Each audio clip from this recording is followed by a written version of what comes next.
ቅዱስ ጳውሎስ በተደጋጋሚ እንደተባለው በቃል የሚያገለግላቸውን የኤፌሶንን ምዕመናን በጸሎትም ያገለግላቸው ነበር። ምክንያቱም እኛ ለጆሮ ነው የምንናገረው፣ እኛ ለአይምሮ ነው የምንናገረው፣ ለልብ የሚያስተነትነው ልብ እስኪቃጠል ልብ እስኪነካ ድረስ የሚተረጉመው ግን መንፈስ ቅዱስ ነው። ስለዚህ ልንጸልይ ይገባል። ምክንያቱም መንፈስ ቅዱስ ካልጋበዙት ስራ ይሰራል።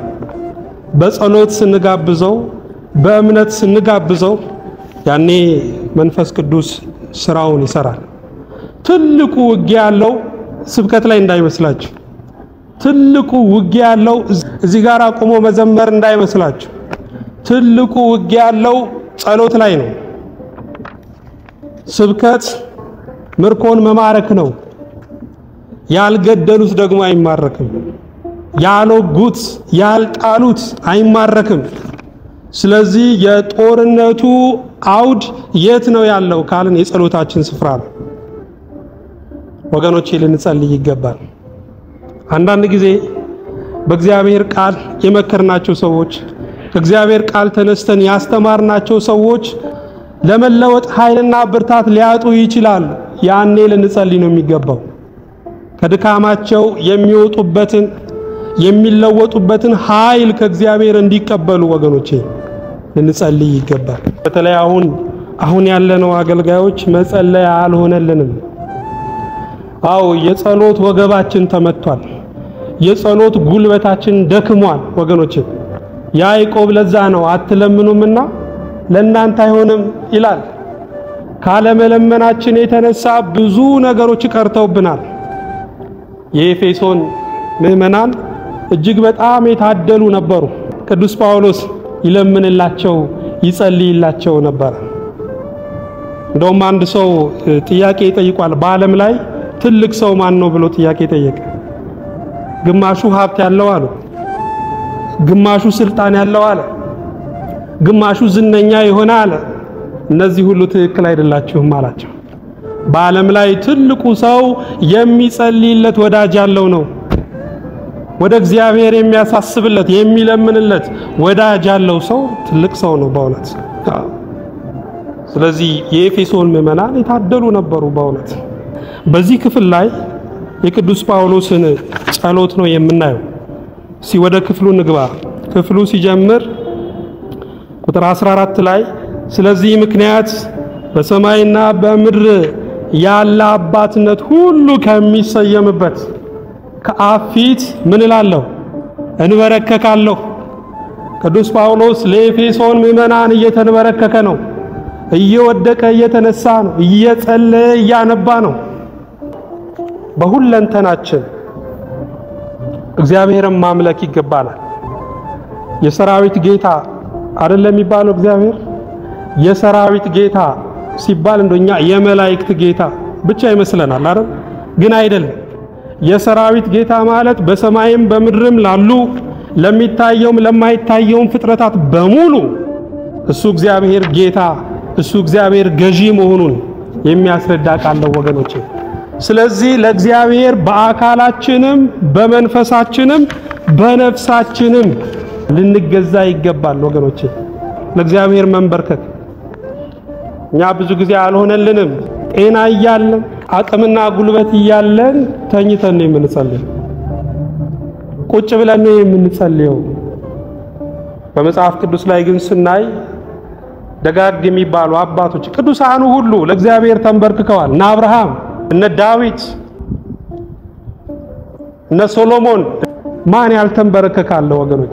ጌታችን መድኃኒታችን ኢየሱስ ክርስቶስ እንኳን አብነት ለመሆን ምሳሌ ለመሆን በጌቴሴማኒ ተንበርክኮ የደም ላብ እስኪያልበው ድረስ ጸልዩዋል ወገኖቼ። ስለዚህ መንበርከክ ያስፈልጋል።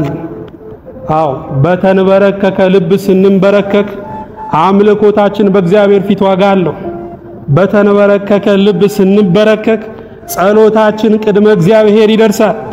በተንበረከከ ልብ ስንንበረከክ ያንበረከከን ይንበረከካል፣ ያስጨነቀን ይጨነቃል። አሳዳጃችን ወገኖቼ ከፊታችን ይሰወራል። መንበርከክ ለእግዚአብሔር መገዛት ነው። መንበርከክ እግዚአብሔርን ማክበር ነው። አመልክሃለሁ፣ እገዛልሃለሁ፣ እኖርልሃለሁ ማለት ነው መንበርከክ። በእውነት እንኳን ለዚህ ለደጉ ጌታ አይደለም ሰው ለማይረባውም ነገር እኮ ይንበረከካል። ለቃልቻም ይንበረከካል፣ ለአጋንንት የሚንበረከካል። አጋንንት ክፉ አሳዳሪ ነው። ሰይጣን ክፉ ገዢ ነው። ሰዎች ለዚህ ክፉ መንፈስ እንኳን ተንበርክከዋል። አይደለም አክብሮ አይደለም በፍቅር ለሚገዛው ጌታ ወገኖቼ። ስለዚህ ምክንያት በሰማይና በምድር ያለ አባትነት ሁሉ ከሚሰየምበት ከአብ ፊት እንበረከካለን። በሰማይና በምድር ያለ አባትነት ነው የሚለው። መቼም ብዙ አባትነት አለ። የሥጋ አባት አለ፣ የነፍስ አባት አለ፣ የንስሐ አባት የምንለው ማለት ነው። የክርስትና አባት አለ፣ የእንጀራ አባት አለ፣ የቆብ አባት አለ፣ የእውቀት አባት አለ። ብዙ አባቶች አሉ። አባትነት ሁሉ ግን የሚሰየመው በማን ፊት ነው? በእግዚአብሔር ፊት ነው። ምን ማለት ነው? የአባትነት ምንጩ የአባትነት መነሻው እግዚአብሔር ነው እያለ ነው ወገኖች። አዎ ስለዚህ የምድሩ አባት ሊኖርም ላይኖርም ይችላል። ግን ወገኖቼ እንዳትከፉ፣ በሰማይ ትልቅ አባት አለ። አዳምን አስታውሱ። አዳም አባትና እናት እኮ የለውም ነበር። የአዳም አባትና እናት ማን ነው? እግዚአብሔር ነው። የሉቃስ ወንጌል ምዕራፍ 3ን ስታነቡ የክርስቶስን የትውልድ ሐረግ ይቆጥርና ልክ አዳም ጋር ሲደርስ ምንድነው የሚለው? የአዳም አባት እግዚአብሔር ነው ይላል። አያችሁ? ስለዚህ የፍጥረታት ሁሉ አባት ማን ነው ማለት ነው? እግዚአብሔር ነው።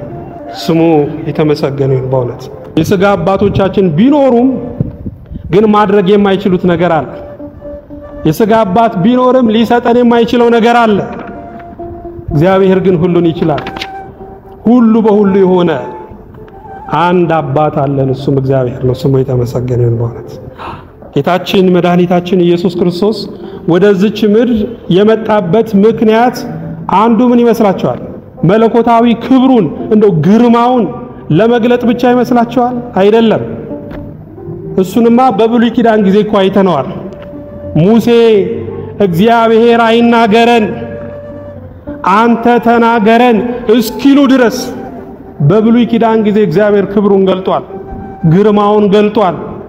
ጌታችን ኢየሱስ ክርስቶስ ወደዚች ምድር የመጣው አባትነቱን ለመግለጥ ነው፣ ቅርብነቱን ለመግለጥ ነው ወገኖቼ።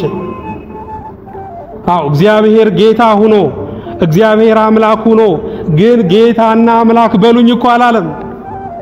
አባታችን ሆይ በሉኝ ነው ያለው። ፍቅሩን፣ ቸርነቱን፣ ቅርብነቱን፣ ርህራሄውን፣ ደግነቱን እንድንረዳን እኛ በተለይ ወዳጆቻችን ሲጠሩን ደስ የሚለን አጠራር አለ አይደል? በቃ ያንን አጠራር ስንሰማ እንኳን ኖርኩኝ እንላለን። አያችሁ፣ እድሜን የሚቀጥል ለመኖር ጉልበት የሚሰጥ አጠራር አለ። እግዚአብሔርም ከኛ ሊሰማው የሚፈልገው ድምጽ አለ። እርሱም ምንድነው ካልን አባት ሆይ የሚለው ድምጽ ነው ወገኖቼ። አባት ብለን የምንጮህበትን የልጅነትን መንፈስ ተቀብለናል። ስለዚህ እሱ አባት ነው። አባትም ብቻ አይደለም ንጉስም ነው። በንጉስነቱ በአምላክነቱ እናከብረዋለን፣ እንፈራዋለን። በአባትነቱ ደግሞ እንወደዋለን፣ እንቀርበዋለን። ስሙ የተመሰገነ ይሁን። ስለዚህ ምክንያት በሰማይና በምድር ያለ አባትነት ሁሉ ከሚሰየምበት ከአብ ፊት እንበረከካለሁ። ቅዱስ ጳውሎስ የተንበረከከበት ምክንያት ምንድነው? ቁጥር 16 እና 17 ላይ ይናገራል። የመጀመሪያው በመንፈሱ በውስጥ ሰውነታችሁ በኃይል እንድትጠነክሩ። ክርስቲያን በውስጥ ሰውነቱ ሊጠነክር ይገባዋል። ምክንያቱም ክርስትና ምንድነው ካልን የማይታይ ህሊና ነው። ከማይታየው ይጀምርና ወደሚታየው ያድጋል፣ ወደሚታየው ከፍ ይላል ወገኖቼ። አው በውጪ ሰውነታችን ለመጠንከር ስፖርት እንሰራለን አይደል? አንዳንዴ ትንሽም እንሮጣለን። እውነት ነው። ስፖርት ውጫዊ ሰውነትን ያጠነክራል። ውስጣዊ ሰውነትን ግን የሚያጠነክረው መንፈሱ ነው። በመንፈሱ ነው የሚለው፣ በመንፈሱ በውስጥ ሰውነታችሁ። ስለዚህ መንፈሱ ነው የሚያጠነክረው። ጾም ነው የሚያጠነክረው። ጸሎት ነው፣ እንዲህ ቁጭ ብሎ ቃሉን መስማት፣ ጽሞና፣ እግዚአብሔርን ማሰብ፣ ማሰላሰል፣ ህብረት ማድረግ፣ ይሄ ሁሉ ነው ወገኖቼ ውስጣዊ ጥንካሬን የሚሰጠው። ስለዚህ ቅዱስ ጳውሎስ በውስጣቸው እንዲጠነክሩ ጸለየላቸው። ላያችን ሲጠነክር ውስጣችንም ደግሞ እንዲጠነክር መናፈቅ አለብን። መራብ፣ መጠማት አለብን። መቼ ነው የምበረታው? መቼ ነው እግዚአብሔር ለሰጠኝ ሥራ ጸንቼ የምቆመው? መቼ ነው መንፈሳዊ አቋሜ ጌታን የሚያስደስተው ብለን ልንናፍቅ ይገባል ወገኖቼ። ጽድቅን የሚራቡና የሚጠሙ ምንድናቸው? ብፁዓን ናቸው ይጠግባሉና። ስለዚህ የሚራብ የሚጠማ እግዚአብሔር ታማኝ ነውና ያጠግበዋል። ውስጣችን ደክሞብናል። አንዳንድ ጊዜማ ራሳችንን ሁሉ እናጣዋለን። እምነት የለንም። የተልባ ስፍር ሆነናል። በትንሹ ነገር እንንሸራተታለን። በረከቱን ነጥቀን ለመሮጥ እንጂ ከእግዚአብሔር ጋር ለመኖር እንኳን ውሳኔ የለንም። የምንሰማው፣ የምንናገረው፣ የምናስበው ሁሉ ያስፈራናል። ክርስትናችን ወጥ መሆን አልቻለም። በፈረቃ ነው የምንመላለሰው። አንዴ በእግዚአብሔር ፊት፣ አንዴ በዓለም ፊት እንገኛለን ወገኖቼ። ደክሞብናል ውስጣችን። ክርስቲያን በእውነት በውስጡ ሊበረታ ይገባል። ምክንያቱም የበረታ ሥጋ የሞተን መንፈስ እኮ መሸከም አይችልም። የበረታ መንፈስ ግን የሞተን ሥጋ መሸከም ይችላል ወገኖች። የሞተን መንፈስ መሸከም እንዴት ከባድ ነው! የወደቀ ልብ መሸከም እንዴት ከባድ ነው ወገኖች።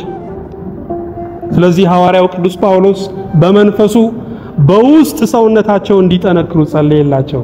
በእውነት የዚህ የቅዱስ ጳውሎስ ጸሎት ዛሬም ትድረሰን። ሁለተኛው ክርስቶስም በልባችሁ በእምነት እንዲኖር ነው የሚለው። አያችሁ፣ ክርስቶስ በእልፍኝ አይስተናገድም። እግዚአብሔር ወደ ቤታችን ቢገባ የትኛውን ዙፋን ልንዘረጋ ነው? የትኛውን ዳቦ ልንቆርስ ነው? የትኛውን ምንጣፍ ልናነጥፍ ነው ወገኖቼ? እግዚአብሔር ዙፋኑ በእምነት የተሞላ ልብ ነው። እግዚአብሔር የሚቆረሰው ዳቦ በእምነት የተሞላ ልብ ነው። ምንጣፉ እምነት ነው። ስለዚህ ክርስቶስ በውስጣችን ሊኖር ይገባል። ልባችንን ሊወርሰው ይገባል። ራሱን ብሏል፣ ለሰማይ ወፎች መሳፈሪያ ለምድርም ቀበሮች ምን አላቸው? ጉድጓድ አላቸው። የሰው ልጅ ግን ይላል። የሰው ልጅ የሚለው ራሱን ነው። የሰው ልጅ ግን ራሱን የሚያስጠጋበት የለውም። ክርስቶስ የሚጠጋው ክርስቶስ የሚያድረው በማን ልብ ነው? በሰው ልብ ነው። የሰው ልብ ሁሉ ግን ተጠራጣሪ የሆነ ነው። አንዳንድ ነገስታት አስቀድመው መቆጣጠር የሚፈልጉት እኮ መናገሻን ከተማ ነው። መናገሻን ከተማ ከተቆጣጠሩ ዳርዳር ያሉት ከተማዎች ይገብሩላቸዋል። እግዚአብሔርም የሚፈልገው ወገኖቼ የሰውነታችንን ዋነኛውን ክፍል ልባችንን ነው። ልጄ ሆይ ልብህን ስጠኝ ነው የሚለው ቃል። የህይወት መውጫ የሆነውን የእቅድ የሐሳብ የራእይ መውጫ የሆነውን ልባችንን ወገኖቼ እግዚአብሔር ጠየቀ። አንዳንድ ድርጅቶች ብትሄዱ ወገባችሁን ነው የምትፈተሹት። ኪሳችሁን ትፈተሻላችሁ። የጦር መሳሪያ ይዟል ወይስ ይዛለች ተብሎ። ወደ እግዚአብሔር ቤት ግን ብትመጡ የእግዚአብሔር ፍተሻው ልብ ነው። የልብን እምነት አይቶ ጸጋና በረከትን የሚሰጥ ጌታ ነው ወገኖች። ስለዚህ ቅዱስ ጳውሎስ ክርስቶስ በውስጣቸው እንዲኖር በልባቸው እንዲነግስ ጸለየላቸው። ዳዊትም እኮ በመዝሙሩ ምን ብሏል? እኔስ ንጉሴን በተቀደሰው ተራራዬ በጽዮን ሾምኩ ነው ያለው። ጽዮን የዳዊት መናገሻ ከተማው ናት። ስለዚህ በመናገሻው ከተማ እግዚአብሔርን ሾመ። የኛ ደግሞ መናገሻ ከተማችን ልባችን ነው ወገኖች። ስለዚህ ልባችን ለእግዚአብሔር ዙፋን እንጂ ጉድጓድ ሊሆን አይገባም። እግዚአብሔር ልብን ይፈልጋል። ይሄ ጌታ ዛሬም በልባችን ይንገስ በእውነት። ሶስተኛ እንደ ክብሩ ባለጠግነት መጠን ይስጣችሁ። እንደ ክብሩ ባለጠግነት መጠን የእግዚአብሔር የክብሩ ባለጠግነት መጠን ይታወቃል ወይ? ተከንድቶ ተሰንዝሮ ይታወቃል ወይ ወገኖች? አይታወቅም። እግዚአብሔር እጅግ ባለጠጋ ነው። እንደ ባለጠግነቱ መጠን ቢባርከን አሁን ያለችው ትንሿ ጎጆአችን እቺ ትንሿ ኪሳችን በረከቱን አትችለውም ወገኖች። እንደ ክብሩ ባለጠግነት መጠን የሚገርማችሁ ባለጠግነት ካለ በኋላ አጠገቡ ጋር ምንድነው የሚለው? ክብር። ሁለቱ አይለያዩም። በመጽሐፍ ቅዱስ ውስጥ ክብርና ባለጠግነት ሁለቱ በተደጋጋሚ ተገልጠዋል። ምክንያቱም እግዚአብሔር አክብሮ የሚሰጥ ጌታ ስለሆነ ነው። በምድር ያሉት ባለጸጋዎች አዋርደው ይሰጣሉ። በደንብ የሚሰጡት በደንብ ለተዋረደላቸው ነው። አብዝተው የሚሰጡት በብዙ ራሳቸውን ዝቅ ላደረጉላቸው ነው። እግዚአብሔር ግን በክብር ይሰጣል። አክብሮ ሳይነቅፍ ሳይተች በልግስና የሚሰጠው እግዚአብሔር ብቻ ነው። ስሙ የተመሰገነ ይሁን። ሰጪ ማን ነው? እግዚአብሔር ነው። እግዚአብሔር ካልሰጠ ማንም አይሰጣችሁም። አዎ የሰጠ እግዚአብሔር ነው። እኔ ግን ባላደራ ወይም አቀባባይ ነኝ ብለን ነው መስጠት ያለብን ወገኖቼ። ካለበለዛ እግዚአብሔር ቀኝ አዙር ካለ ሀብታሙ ድሃ ይሆናል፣ ድሃው ሀብታም ይሆናል። እመቤታችንን በጸሎቷ ያለችው ይህንን ነው። ባለጸጎችን ባዶ እጃቸውን ሰደዳቸው። እግዚአብሔር ባለጸጋውን እሱ ለፍርድ ከተነሳ ባዶ እጁን ይሰደዋል ወገኖች። ይችላል እግዚአብሔር መስጠትም መንሳትም ይችላል። ስለዚህ አክብረን ልንሰጥ ይገባል። ሶስተኛው እሱ ነው። አራተኛው የናንተ ስርና መሰረት በፍቅር ይጸና ዘንድ። ሁለት ነገሮች ናቸው የተጠቀሱት። የመጀመሪያው ምንድነው? ስር። ሁለተኛው መሰረት። የናንተ ስርና መሰረት በምን ይጸና ዘንድ? በፍቅር ይጸና ዘንድ ነው የሚለው። ስርን አስቡ። ረጅሙን ዛፍ የሚሸከመው ምንድነው? ስር ነው። ሰማይ ጠቀስ የሆነውን ሕንጻ የሚሸከመው ምንድነው? መሰረት ነው ወገኖች፣ መሰረት ነው። የክርስትናችንም ስር የክርስትናችንም መሰረት ፍቅር ነው ወገኖቼ። ክርስትናን ያለ ፍቅር መኖር ከባድ ነው፣ ከባድ። እንኳን ክርስትናን የሥጋ ተግባራችንን ያለ ፍቅር ማከናወን ይከብዳል ወገኖቼ። ያለ ፍቅር ጀምረን የምንጨርሰው የለም፣ ጀምረን የምንወጥነው የለም። ስለዚህ ፍቅር ያስፈልጋል። ዛሬ ሰይጣን ስራችንን እየመታ ነው፣ መሰረታችንን እየመታ ነው። ለዛ ነው ሁላችንም ከፍቅራችን የተባረር ነው፣ ከፍቅር የተራቆት ነው። ዛሬ ሰው ሁሉ ላለማፍቀር ተጠንቅቆ ነው የሚኖረው። ግንኙነቱ ሁሉ የውሸት ነው። ተሳስቆ ተጨዋውቶ መለያየት ነው። ምክንያቱም ዘመኑ ጥርስን ነው የሚፈልገው፣ ጥርስን እንጂ ፍቅርን አይፈልግም ወገኖቼ። የሽንገላ ህይወት ደግሞ ይከብዳል።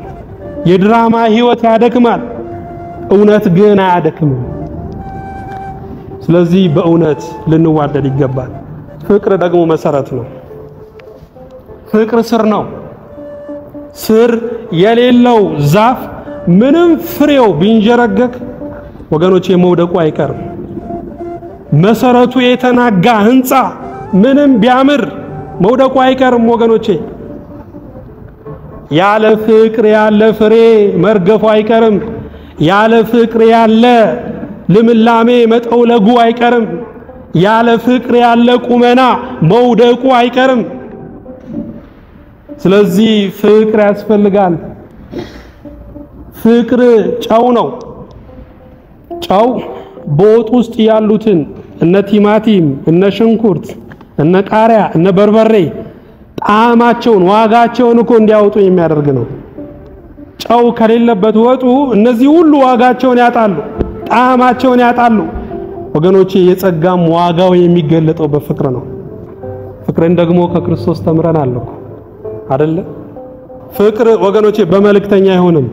ፍቅር በቃል ብቻም አይሆንም። ስለዚህ ራሱ ወርዶ ፍቅሩን ገለጠ። ሰው መሆኑ፣ መጠመቁ፣ መስቀል መሸከሙ፣ መሞቱ፣ መነሳቱና ማረጉ ይሄ ፍቅር ነው። ስለዚህ ፍቅርን ከክርስቶስ ተማር። እርስ በርሳችን መዋደድ የምንችለው ወገኖቼ የክርስቶስን ፍቅር ስናይ ብቻ ነው። እንዴት እንደወደደን ስንረዳ ሰዎችን ለመውደድ አይከብደንም። ምክንያቱም ሰው በራሱ የሚወደድ እኮ አይደለም። ሰው በራሱ የሚማርክ ነገር የለውም። እንድንዋደድ የሚያደርገን በክርስቶስ መታየታችን ነው። ሰውን በክርስቶስ አውቃለሁ ያለው ቅዱስ ጳውሎስ ስለዛ ነው በሁለተኛ ቆሮንቶስ ምዕራፍ 12 ላይ በክርስቶስ አውቃለሁ። ሰውን በዘሩ አትወቁት፣ ሰውን በቋንቋው አትወቁት፣ ሰውን በሀብቱ አትወቁት፣ ሰውን በዝናው አትወቁት። እንድትዋደዱ እንድትፋቀሩ ከፈለጋችሁ ሰውን በክርስቶስ ወቁት። የማፍቀር ኃይላችን የማፍቀር ብርታታችን እርሱ ነው። የእናንተ ስርና መሰረት በፍቅር ምን ይል ዘንድ ይጸና ዘንድ።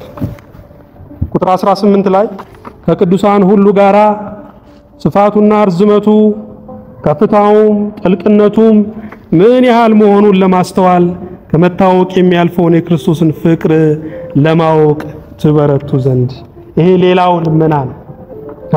የክርስቶስ ፍቅር ከትንታኔ በላይ ነው፣ ከመታወቅ በላይ ነው፣ ከመረዳት በላይ ነው፣ ከፈሳሽ መለኪያ፣ ከጥልቀት መለኪያ፣ ከርቀት መለኪያ በላይ ነው።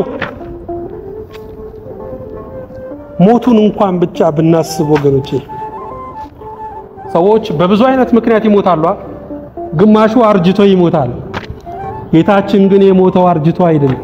ለዛውም ለመኖር በሚያጓጓው እድሜ በ33 ዓመቱ ነው የሞተው። አንዳንዱ ደግሞ ዝነኛ ለመሆን ቀብጦም ይሞታል።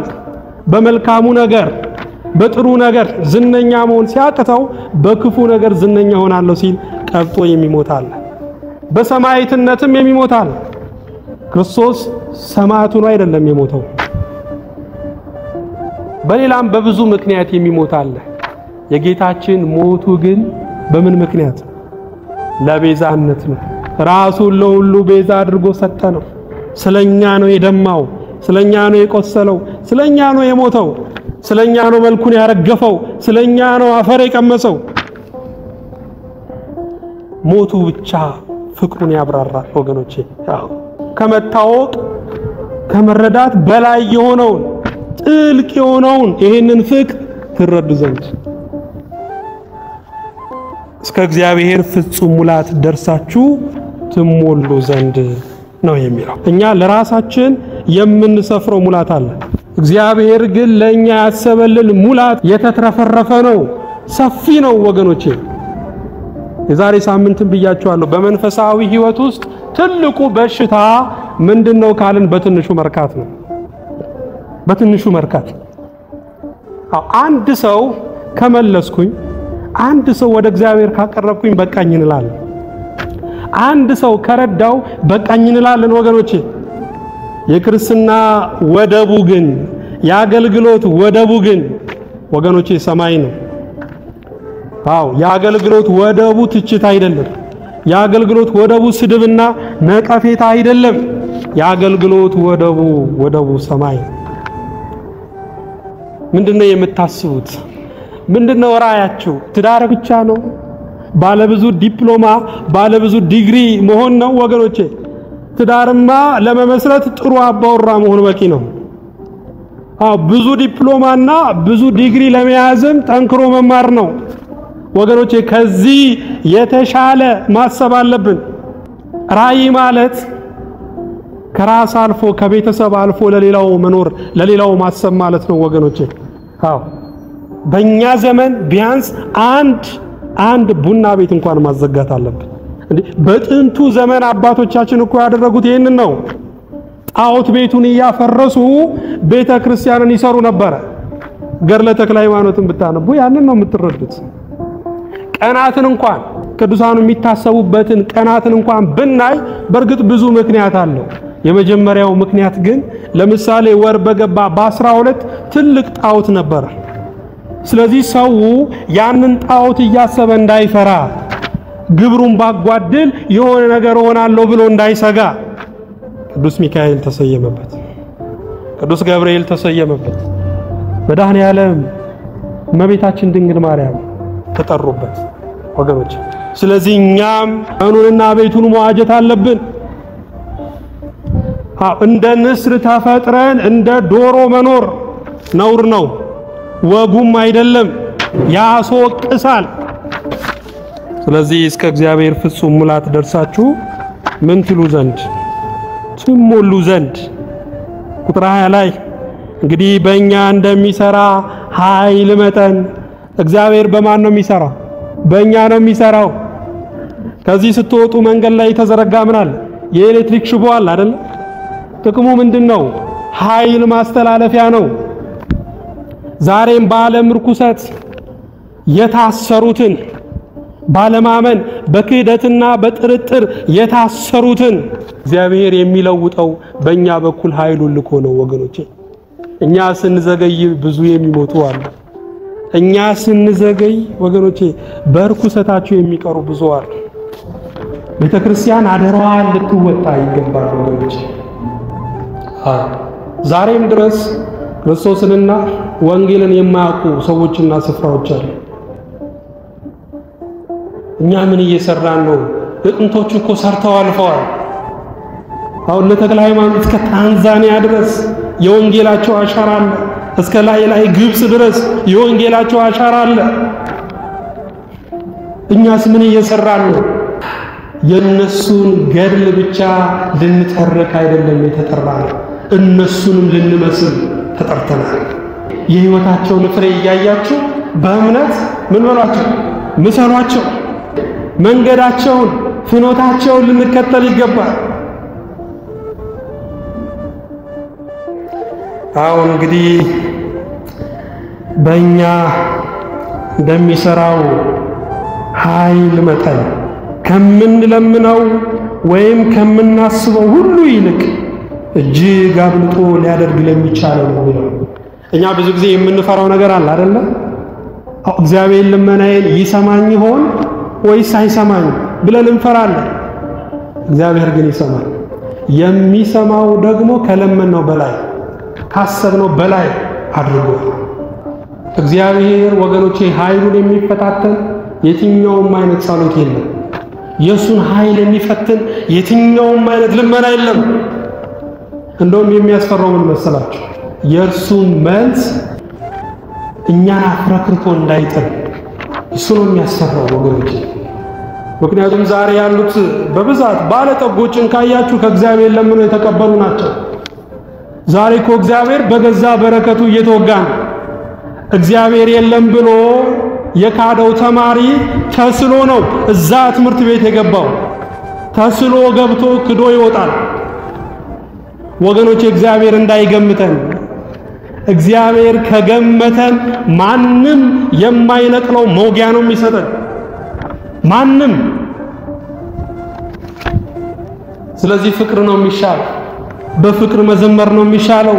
በፍቅር ማምለክ ነው የሚሻለው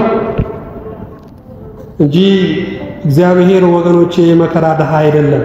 ከፈለግን በየአይነቱ ነው የሚያመጣው። እግዚአብሔር ይሰማል። ራሱ እኮ ብሏል በኢሳይያስ ላይ ምንድነው ያለው? ጆሮዬ ከመስማት አልደነቆረችም፣ እጄም ከማዳን አላጠረችም። ነገር ግን ተመልሼ እንዳልፈውሳችሁ ኃጢአታችሁ ከኔ ለየቻችሁ ነው ያለው ወገኖች። የሚያስፈራው እሱ እንጂ እግዚአብሔር ይሰማል። ዛሬም ከለመነው በላይ ነው የሰጠን። ዛሬም ካሰብነው በላይ ነው የሰጠን። ግን ያ የሰጠን በረከት ወገኖቼ መጥፊያችን እንዳይሆን እሱ ይዘገያል። ስጦታው እግዚአብሔርን የማያከብር ከሆነ እውነቴን ነው የምላችሁ ለዘላለም ቢቀር ነው የሚሻለው። አንዳንድ ሰውማ በቃ እግዚአብሔርን የሚፈልገው በመከራ ጊዜ ብቻ ነው። ልክ እንደ እሳት አደጋ ስልክ፣ ልክ እንደ ቀይ መስቀል ስልክ እግዚአብሔር ትዝ የሚለው መከራ ሲመጣ ነው። መከራው አልፎ ደስታው ሲመጣ ደግሞ ከእግዚአብሔር ቤት ይጠፋል። እግዚአብሔር በእውነት አንዳንድ ጊዜ ያሳዝናል። አዎ ደስታችንን ከዓለም ጋራ መከራችንን ደግሞ ከእርሱ ጋራ ነው የምናሳልፈው። እግዚአብሔር ወገኖች ይታዘባል፣ እግዚአብሔር ይገምታል። ስለዚህ ሁልጊዜ ከእርሱ ጋር ልንኖር ይገባል። ያለ እርሱ ኑሮ ወገኖች ልክ ሬሳን እንደመጥባት እርካታ የለውም፣ ጥጋብ የለውም። ያለ እርሱ ሕይወት ባዶ ነው። ስለዚህ በረከቱን ነጥቀን መሮጥ የለብን፣ ለምስጋና መመለስ አለብን። እግዚአብሔር ሆይ ያደረክልኝ ወይ ብለን ከእርሱ ጋር መኖር አለብን። የሉቃስ ወንጌል ምዕራፍ 7 ላይ ነው። እዛ ላይ 10 ለምጻሞች ጌታችንን አንጻን አሉት። እሱም ራሳቸውን ሄዱና ለካህናት አሳዩ ብሎ ላካቸው። ልክ መንገድ ላይ ያሉ 10ም ነጹ ነው የሚለው አይደል?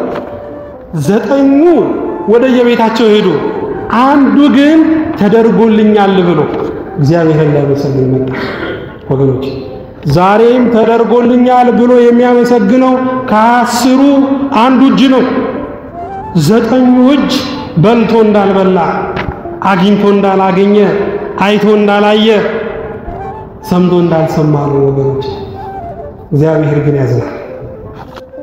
ለእርሱ በቤተ ክርስቲያን በክርስቶስ ኢየሱስ እስከ ትውልዶች ሁሉ ከዘላለም እስከ ዘላለም ክብር ይሁን ይላል።